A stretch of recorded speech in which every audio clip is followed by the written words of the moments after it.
coastline of East Lothian has some of the most spectacular beaches in the UK. It's also an internationally important area for bird life, so it's no surprise that millions of visitors flock here every year to drink in its charms. But enjoying its beauty without causing it any harm is a delicate balancing act. Now, this part of the world draws nature lovers, fresh air fanatics and dog walkers, but it can come at a cost because people can have an impact on natural habitats. Now, I don't know the East Lothian coastline very well, but I am fast falling in love with it. It's hard not to, really. So I'm going to give it a good old explore. Not on 2 feet, however, on 2 wheels.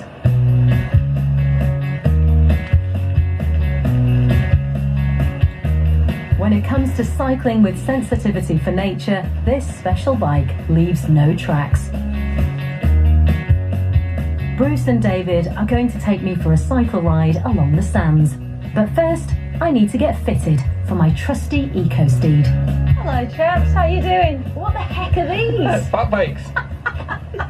Hence the fat tyre. I've never seen anything like it. Basically, we use them here for riding on sand. They originally came from America. Built for snow racing originally, and also anywhere that a normal bike struggles, and leave less of a footprint on the sand than a human does. So when you're riding around the beautiful rocks and the beaches around here, you're not leaving much. You're hardly leaving any footprint at all. My favourite bit is instead of a water bottle, you've got a head flask. Flask, yeah. Well, I'm Scottish, so naturally. So is this one for me? This is a small size one, so that will fit you perfect.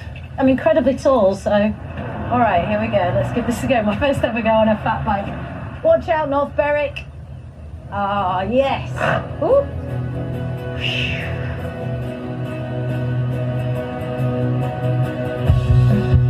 There's been a problem with some bikes causing erosion, but these fat-tired bikes are turning the tide.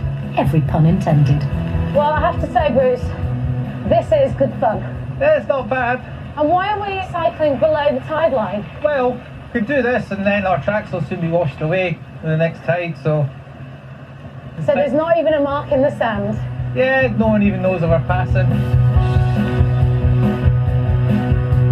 When the tide is out, you can cycle right around the headland from North Berwick to the protected dunes of Yellow Craig Beach and beyond to the island of Fidra. Dave Wild is the coastal ranger at Yellow Craig and, in his spare time, a fat bike fan. Oh, Dave, what a job being the ranger of this beach. Oh, it's something else. It's a magical place. I have to say, I think you're right. This is one of the most beautiful beaches I think I've visited. And then there's the island of Fidra. Tell me what's special about it. Well, it's a stunningly beautiful island for one, but it's got such tremendous wildlife interest. You can sit down on the beach here at Yellow Craig, which is almost within touching distance, and watch puffins as they're bobbing around in the channel. All these islands are hugely important for the breeding bird life that's found on them. Famously on the Bassrock, it's the largest colony of northern gannets in the world, so we have 150,000 bright white gannets that are just now starting to reappear, so there's a real challenge for us to try and preserve it.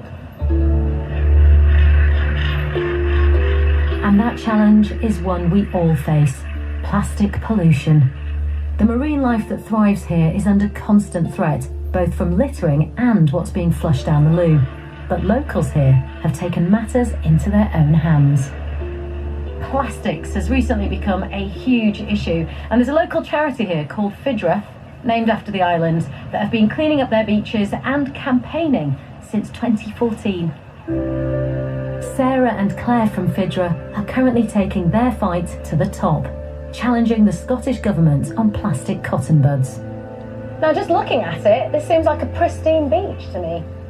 It does, but if you start looking closer, so down in amongst the seaweed, you can then start seeing what we're concerned about, and that's the small pieces of plastics. You can see here's some polystyrene. Yeah. I don't know what I should be picking up if it's come down out people's toilets. Give you you can have a glove. Thank you. I mean, it's interesting because you just made me stop and think then. It's like cotton buds, so they have bits of plastic on them, and I don't know, do people flush them down the toilets? And you can see them dotted in amongst the seaweed just here. 2, are we talking about these? Yeah. Oh, that's gross. And the problem with these is that once they're in the marine environment, they don't break down. Hundreds of years these are going to be in our ecosystem. Oh, there you go. God, and this is another cotton bud, is it? Yes, Yeah. yeah. And there's a white one here, and there's a straw, of course. God, it's scary stuff, isn't it? So these are the dangerous bits. All of it will just get eaten. And what are they doing? What are they doing to the kind of the wildlife? So that size of cotton bud has been eaten by turtles. They found them in turtle stomachs. They've gone through the intestines of turtles. They've actually killed them. They found them, sections of them, in fulmars. Oh, that's an absolute disaster, isn't it?